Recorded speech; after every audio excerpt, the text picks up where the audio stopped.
All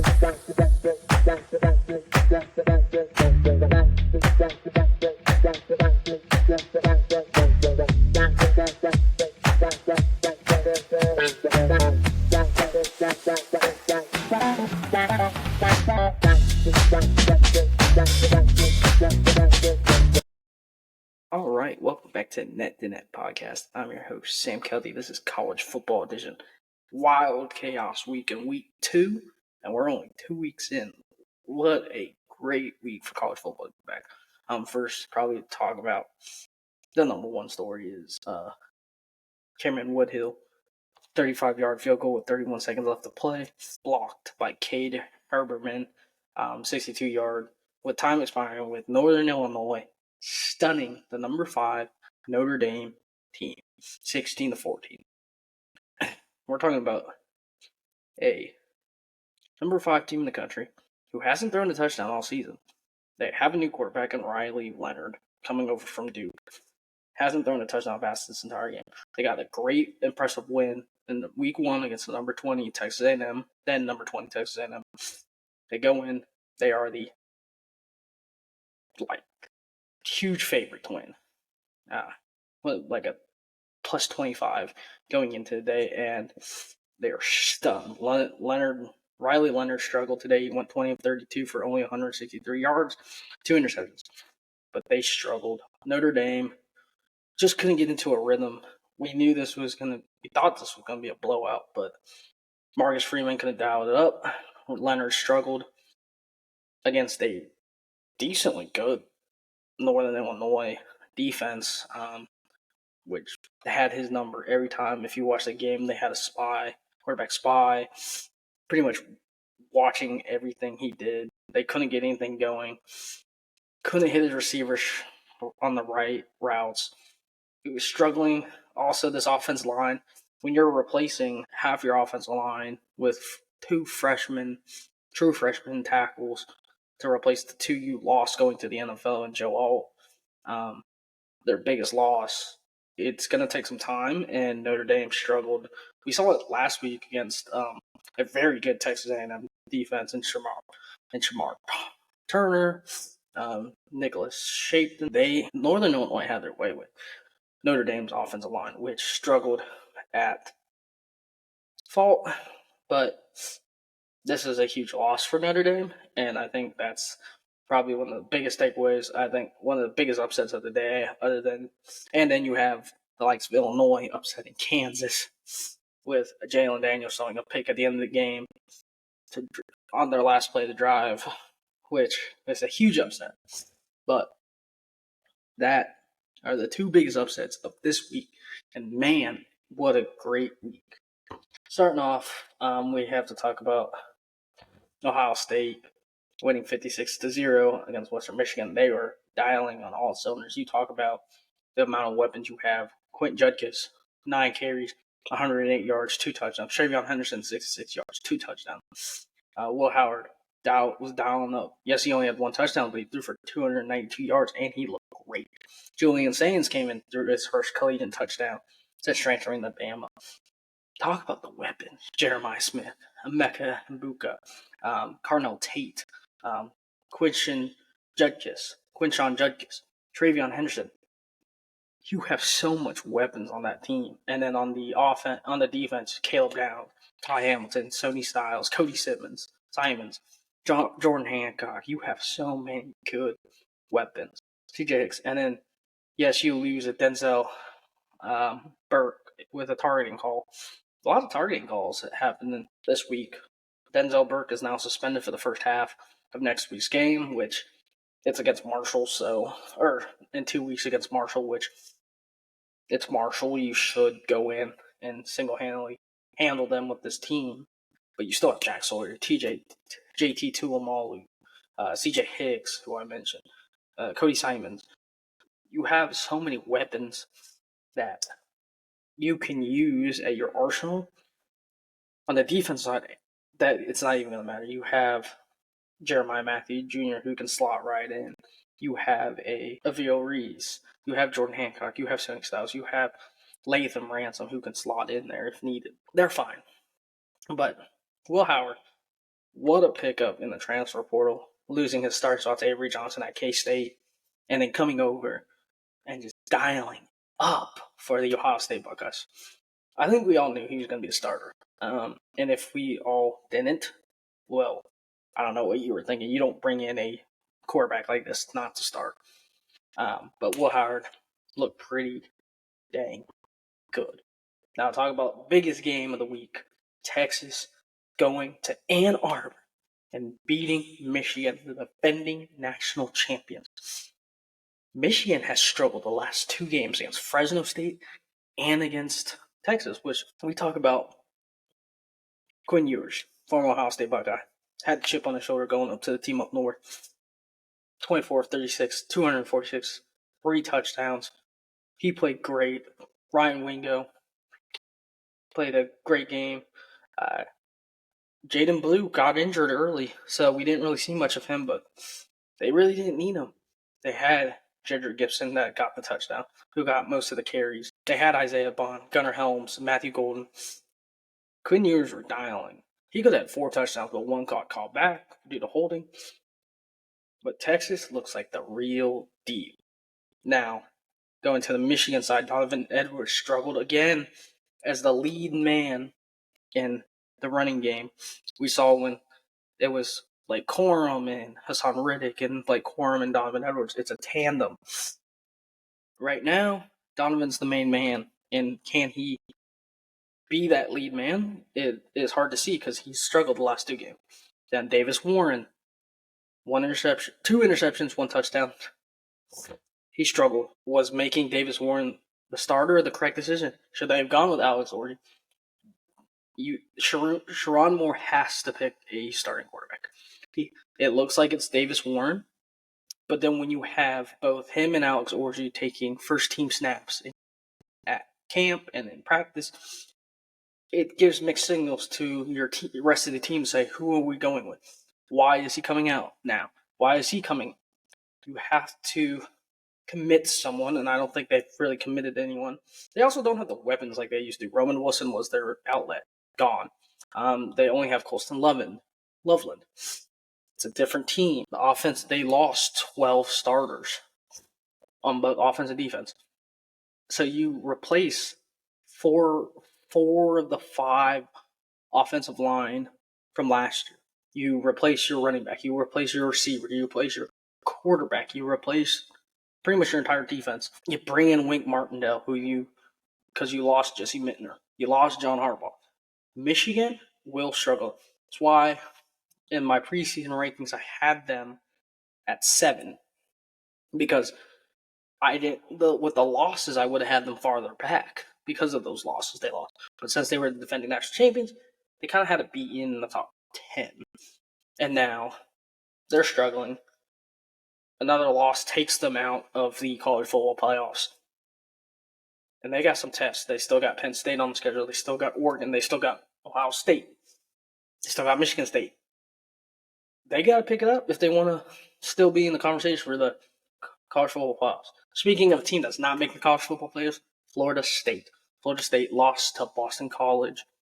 They've lost to Georgia Tech. They're eliminated. We're seeing the struggles by DJ Uiagalelei. We saw this at Clemson when he came out. 5-star, best player in the country, struggles at Clemson. What's he do? Goes to Oregon State, out of the spotlight a little bit. Plays better in that system. Now it goes back to him. Power 5 school in Florida State. Florida State loses a Trey Benson, loses a Keon Coleman, loses a Johnny Wilson. Mike Norvell struggling. Was DJ Uiagalelei the pick? He probably should have went harder at Cam Ward. You see what he's doing at Miami. 4 touchdowns, 3 in the air, 1 running. Cam Ward looks like a high-powered player. And they lost out on him because they went for DJ Uiagalelei. And we've seen the struggles from DJ when he was at Clemson. That's why he lost the starting spot to Clay Klubnik, who I'm not totally sold on Clay Klubnik. But Clemson got the dub against Appalachian State, which they should have. Now, can Michigan still make it? Yes. But do I see them? No. They're not the best team in the Big Ten. There are better teams right now. So Ohio State, Oregon, Penn State, USC right now are all far better than them. They knew this was going to be a tough game. I thought it would be a little bit closer, but Quinn Ewers showed why he's the main man at Texas and why Arch Manning has not taken over the reins yet, because Quinn is still there. This is Quinn's team. This is a really good Texas team. Probably I want to say the most talented, because I say last year's team was more talented because you had like Jonathan Brooks, Xavier Worthy, Donis Mitchell, but you lose C.J. Baxter. You have Jaden Blue still. You have Jarrett Gibson. You have Quintavious Windsor. They're fine. I'm not worried for them. It's the later games when Texas has to play the rest of their schedule, when they still have Georgia. They still have Kentucky, Texas A&M, Oklahoma. So they still got time to lose a couple games, but I don't see it happening. Maybe probably once they get to Georgia. Staying within the SEC, we talk about Alabama. Alabama goes out and honors Nick Saban against South Florida. The first game played at the new stadium named Nick Saban Field at Ben Denny Bryant Stadium. Jalen, they struggled. Going in the half, it was 6-14. They were struggling. You talk about the person they're missing on the offensive line, and Caden Proctor with a shoulder injury, and then you have to reshuffle the offensive line. You're struggling. Not being able to get Kobe Prentice off and running, getting Ryan Williams off, getting going until the end of the game. Jan Miller had a great game. There was a lot of run game. His defense didn't even have their best player. We talk about South Florida, a edge rusher who most likely would probably star on any FBS team. Excuse me. Any FBS team. And they did not have him. And you talk about a team that held their own in South Florida, because last year they barely beat South Florida, and Jalen Milrose didn't even play. It was Tyler Buchanan and Ty Simpson. And you talk about a team that Jalen Milrose, you could see it in the offense. They were rushing three or four defensive ends and D tackles rushing, going and getting in the face of Jalen Milrose, getting him uncomfortable, so he had to run. He ran 12 times, but only got 2 yards. They stopped him. They stopped him a lot. Yes, he had 2 touchdowns, but they were on the 1 yard line or 2 yard line. He threw for 2. He got Ryan Williams going. Ryan Williams had a game last week. We talk about a coming out party for him last week. He 139 yards, 2 receptions, 2 major touchdowns. This week, he was kept quiet, but 4 receptions, 68 yards, and a touchdown. He popped off at the end. Kobe Prentice popped off. One of the speedsters on the team. We talk about Jan Miller. I talk about the great Alabama running backs, and the Derrick Henrys, and the Najee Harrises, and the Damian Harrises, and the Josh Jacobs of the world. Jan Miller had a great game, 15 carries, 140 yards, a touchdown. He averaged 9.3 after contact. He played very well. Now, they got a tough test. Their Bama defense held their own for most of the game.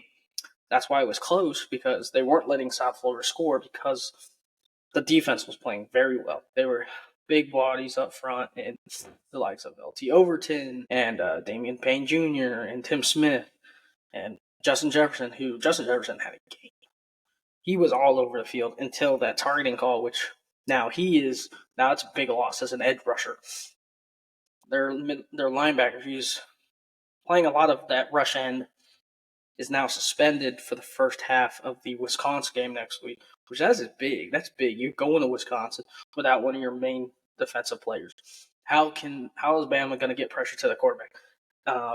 Is it going to come from like I said, of LT Overton? Is it going to come from Justin Okoronkwo? Is it coming from Deshaun Jones? Who's it coming from?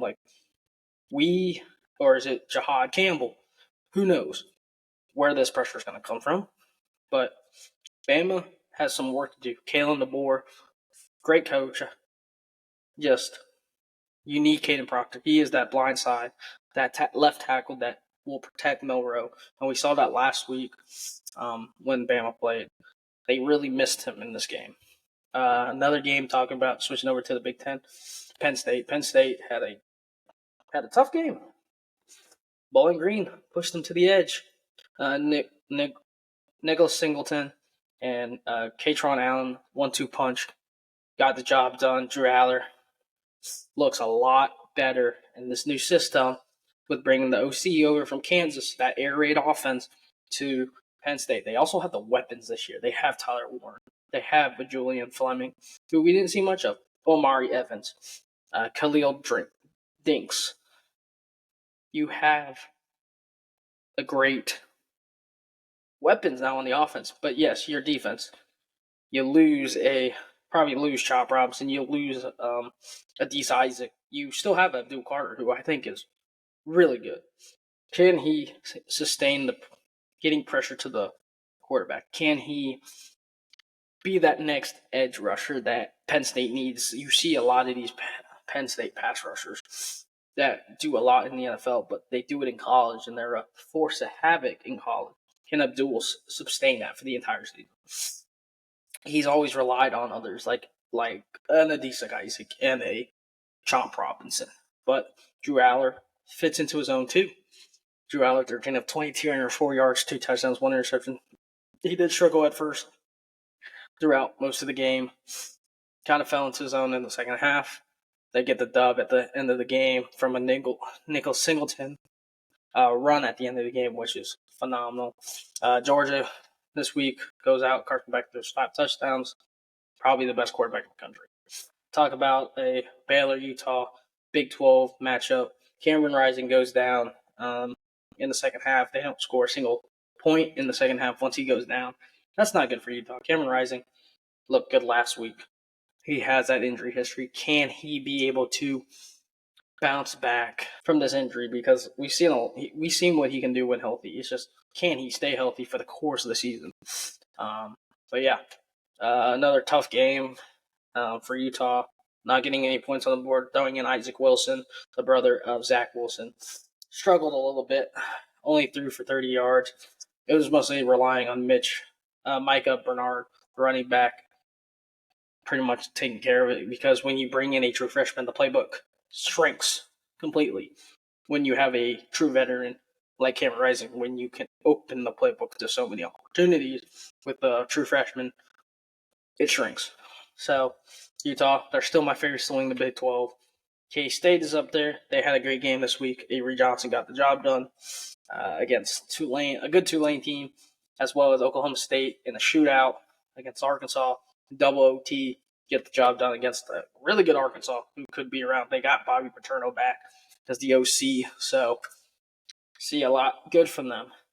You also saw Iowa get the job done against Iowa State. The team kicked the field goal at the end of the game.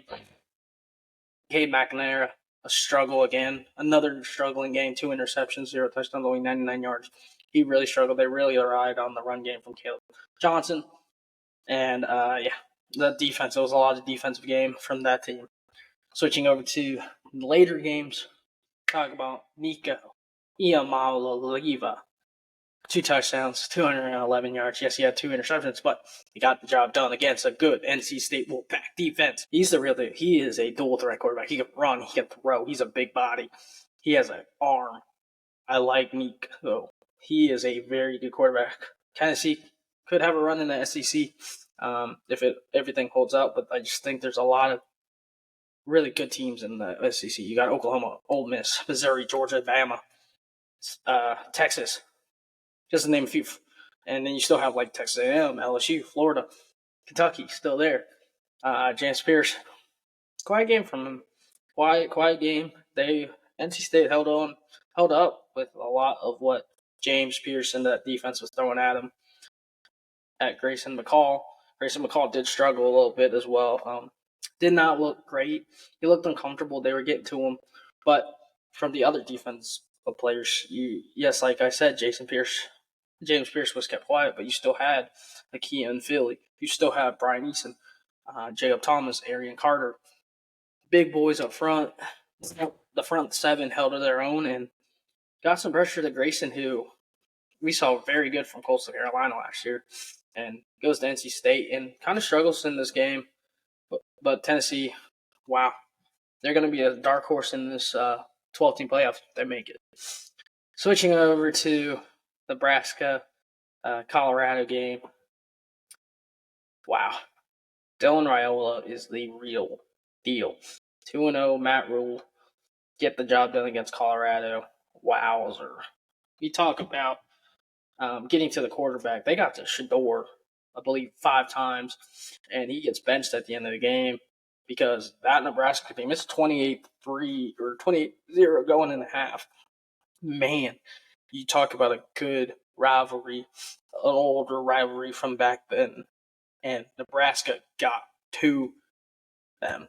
And you could tell Shador, that offensive line's not holding up for most of the season.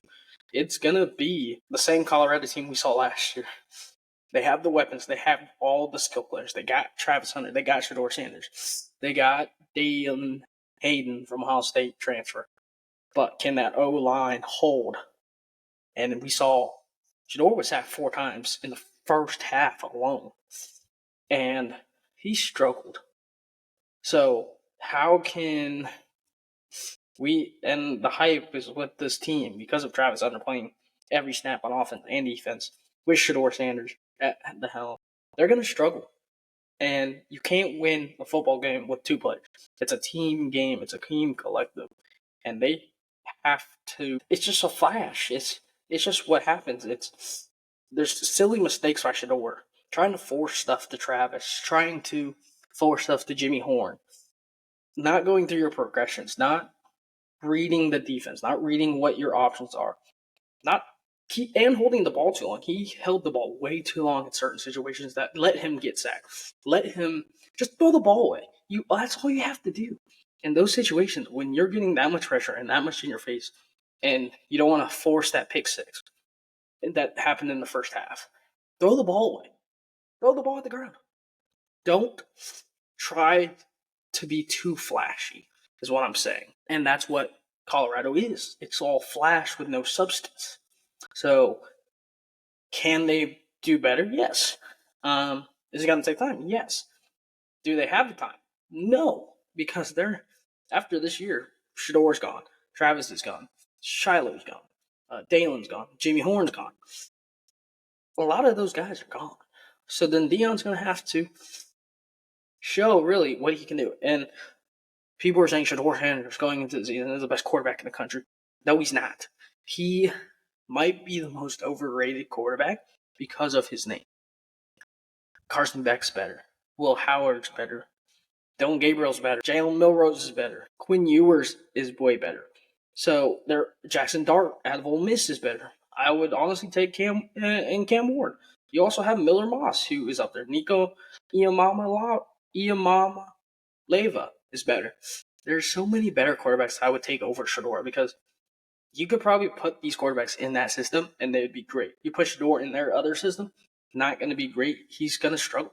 Probably the only place I could see him being good at is at a good team that has weapons around him, like an Ohio State, like a Georgia, like a Oregon, like a Bama. Those teams. And honestly might not work all the time, but you never know. I'm talking about my UC Bearcats. Thought we had the job done. We played great defense in the first half. Brendan Sorby looked great. Dante Corleone coming back from injury looked great. And then we blow it. Or we struggled against a good Pittsburgh team who had our number last year. But it's going to be growing pains with our second season within the Big 12. We're not going to be contending for the Big 12 championship just yet. Just give us a couple more years. Maybe Satterfield's the answer. Maybe in a couple of years we don't have Satterfield. It's going to be learning curves, and it's going to be kind of like growing pains for the most part.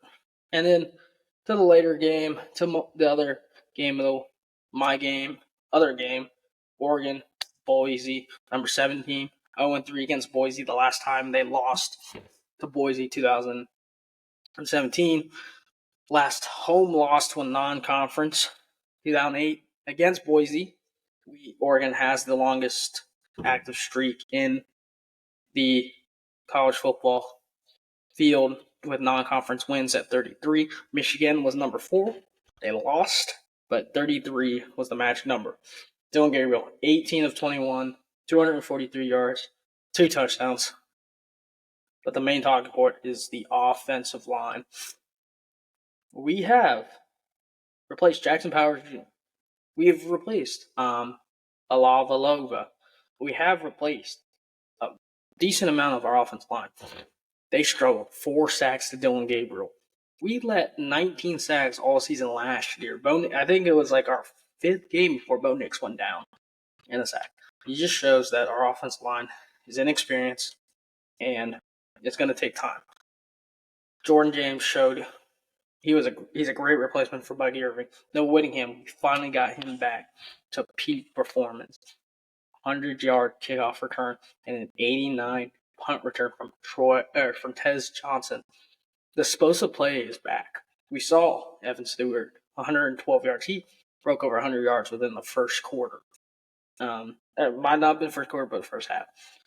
He looked great. Trayshawn Holden looked great. Terrence Ferguson, always that reliable. Tez struggled in the pass game. He couldn't get open. Couldn't get any yards going, but he did on special teams. Dylan Gabriel showed why he's a top quarterback in this league. But give it props to Boise State. Maddox Madison with that shot, with that not the end rounds, but the bootlegs and the misdirections. And then you talk about the best running back in the country probably right now. Ashton Genty could not stop him. He was a monster. Broke off for that 70-yard touchdown run. I was getting nervous. Boise showed why they always give Oregon a hard time. Miss fumbles from Dylan Gabriel, Patrick Herbert. But our defense, Oregon's defense, had a bend, don't break attitude. Jabbar Muhammad was shut down.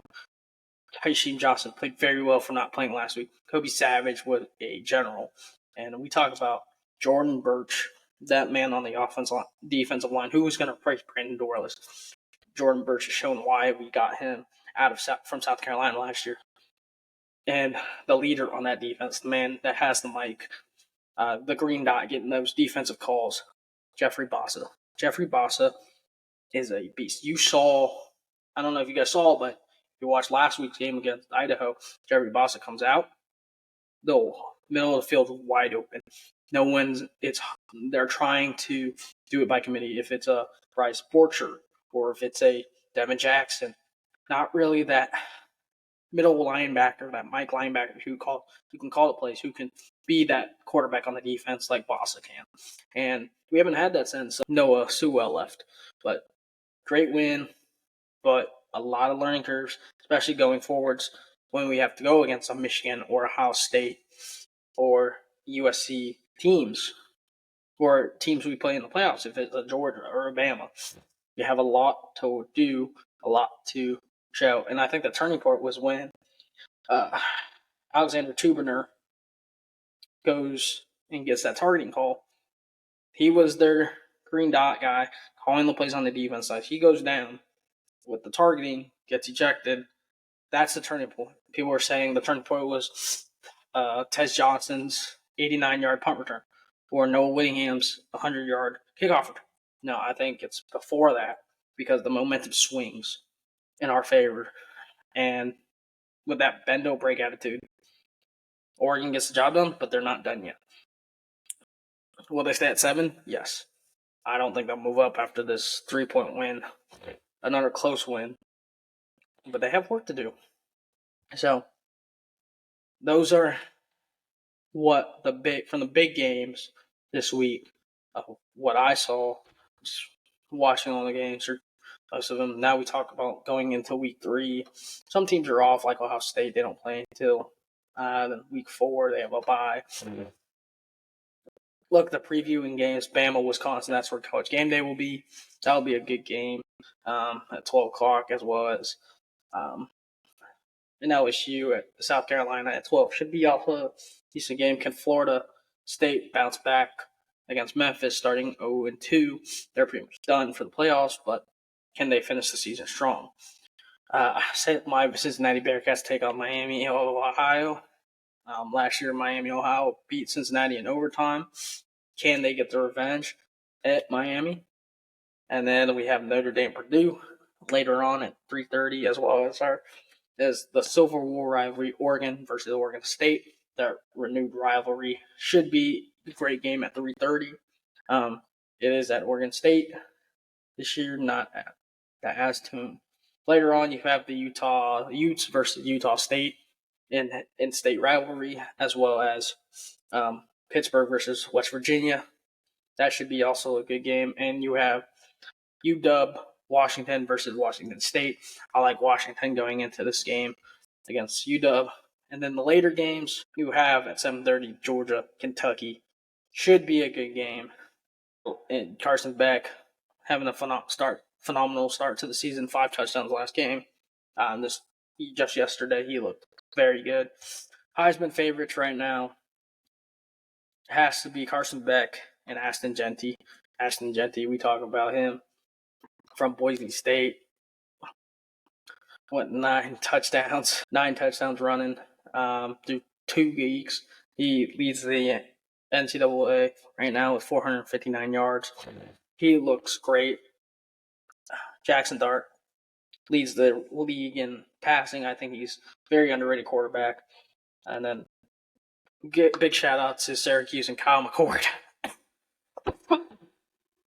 We never thought Kyle McCord could have this type of game. Yes, you're playing at Syracuse in the ACC, which is I would say a step down from the Big Ten, but good for him. He gets 4 touchdowns and an interception against, 4 touchdowns, 0 interceptions against Georgia Tech. He had 4 touchdowns, 1 interception against Ohio. So 8 touchdowns in all to start the season. Fran Brown said jokingly he's going to send the bottle of champagne to Ryan Day for letting Kyle McCord go. But I think if you talk to a lot of Ohio State fans, they would rather have Will Howard over Kyle McCord. Will Howard's just proven he's more of a mobile quarterback who fits that system of being able to create plays with his feet when the play breaks down, when he can't go through his progressions, when he can't find his check down, and you have to create out of the pocket. I think Ohio State, with the best offensive coach in college football and Chip Kelly coming over from UCLA, what a pickup. Him and Ryan Day have history. Ryan Day, a great coach, great recruiter, but I think, yes, you get all these weapons, but I think the main target was getting an OC to do the plays, and that's what Chip Kelly brings to this table. But yeah, hope you guys enjoyed my college football recap of this week. Wow, 2 weeks in, and we've already had tons of upsets and great games. So definitely looking forward to this season. Definitely check out our podcast. This will probably be out tomorrow morning around 10 like usual. If you haven't, like and subscribe on YouTube and Spotify. Follow us on social for any updates. We'll probably do a soccer one here soon, as well as my NFL. I didn't get to do my NFL previews before the season started, but I'll do my recap probably Monday or Tuesday. Depends on when I have time. But yeah, I hope you guys enjoyed. This is another episode of the Net Dinette Podcast, College Football Edition.